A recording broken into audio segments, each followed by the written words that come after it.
오늘 말씀드리는 내용은 네. 앞서서 잠깐 좀 보여드리는데요. 이 보건복지부 정신건강기술개발사업단에 나온 트라우마 관련된 심리개입 프로토콜이 있습니다. 여기에 나온 내용을 기반으로 해서 설명을 드리도록 하겠습니다. 근데 먼저 코로나 위기 상황의 특징이 뭘까? 그것은 바로 진행 중이라고 하는 겁니다. 그러니까 한 번 일어난 일로 끝나는 게 아니고요. 주로 현재와 미래에 대한 위험을 그러니까 지속적으로 경험하게 되는 거죠. 그래서 어떻게 보면 불안해할 수밖에 없는 다양한 실존적 이슈들을 경험하게 됩니다. 일단 전 세계가 영향을 받고 있고요.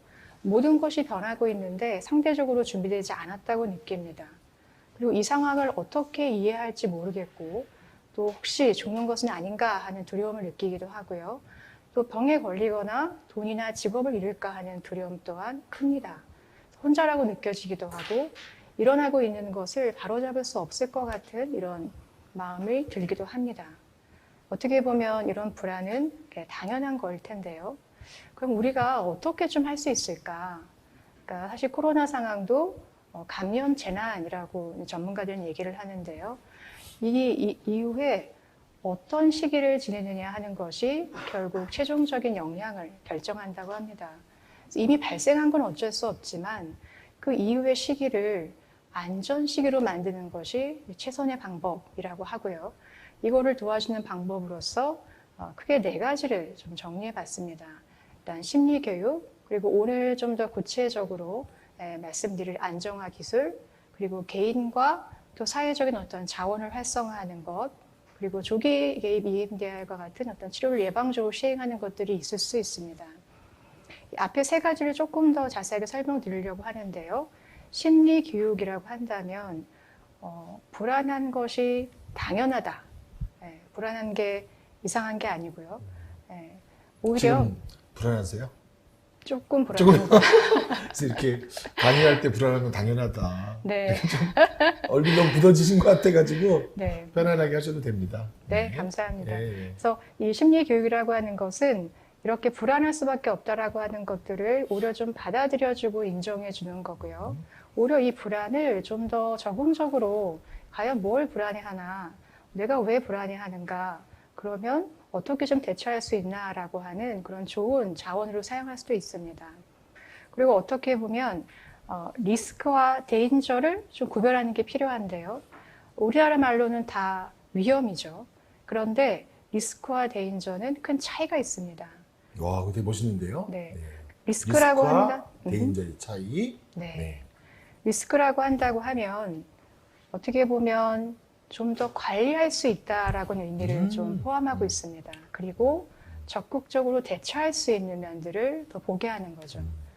반면에 그러니까 사실 코로나 상황 같은 경우에도 우리가 피할 수 없다고 하면 이것을 어떻게 적응할 수 있는 기회로 만들까라고 하는 것을 봐야겠죠. 반면에 위험이라고 본다고 한다면 부정적일 수도 있겠고 뭔가 더 수동적으로 머물 수밖에 없는 이런 것들을 의미하기도 합니다. 그러니까 김현우 선생님 혹시 위험 상황에 대해서 우리가 어떻게 대처하는지 혹시 알고 계신가요? 그 맨날 시험이 나오는 거잖아요. 3F. 맞습니다. 네. 도망갈 거냐. 네. 네. 또 싸울 거냐. 이제 얼어붙는 거. 네. 근데 이렇게 반응하게 되면 우리는 현재를 있는 그대로 잘 보고 적응적으로 대처하기가 어렵습니다. 네. 그러니까 그렇지 않고 대처할 수 있는 부분들을 보는 것이 좀 도움이 될 수 있고요. 또 하나는 좀 우리가 이 불안한 상황을 그래도 잘 지날 수 있게 도와주는 새로운 루틴을 만드는 것이 좀 필요하다라는 얘기를 많이 합니다. 우리가 스트레스 받으면은 밥 잘 안 먹죠? 잠 잘 못 자죠? 운동 잘 안 하게 됩니다. 사실은 스트레스 상황일수록 어떻게 보면 이런 아주 첫 기본 번째 건 좀 다양할 수 있어요. 밥 잘 안 먹조는 아니고 네. 밥 더 먹조도 있어요. 네.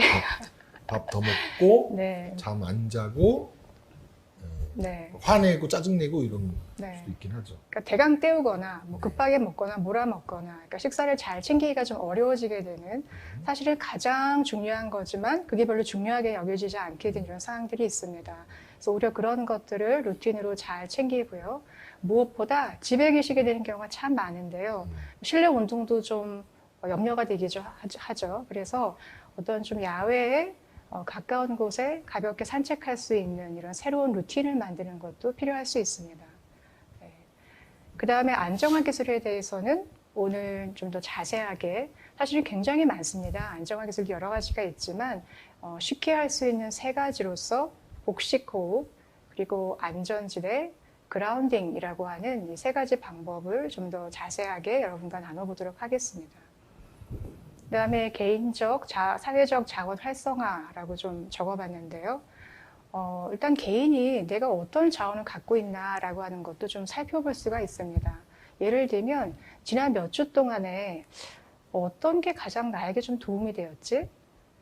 내가 그동안 살아오면서 좀 잘 대처하거나 성공적으로 해내거나 뭔가 좀 기분 좋은 느낌을, 지금 나에게 필요로 하는 어떤 힘을 느끼게 도와주는 그런 순간을 좀 떠올려 볼 수도 있습니다.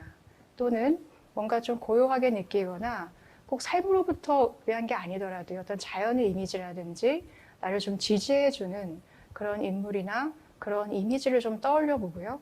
그걸 떠올렸을 때 몸이 느끼는 감각과 같은 그런 것들을 좀 느끼게 되면 잠시라도 걱정되고 불안한 상황으로부터 나를 안정시킬 수 있는 그런 시간을 가질 수 있는데요. 이거는 사실은 뇌를 안정시키는 효과가 있다라고 또 알려져 있기도 합니다.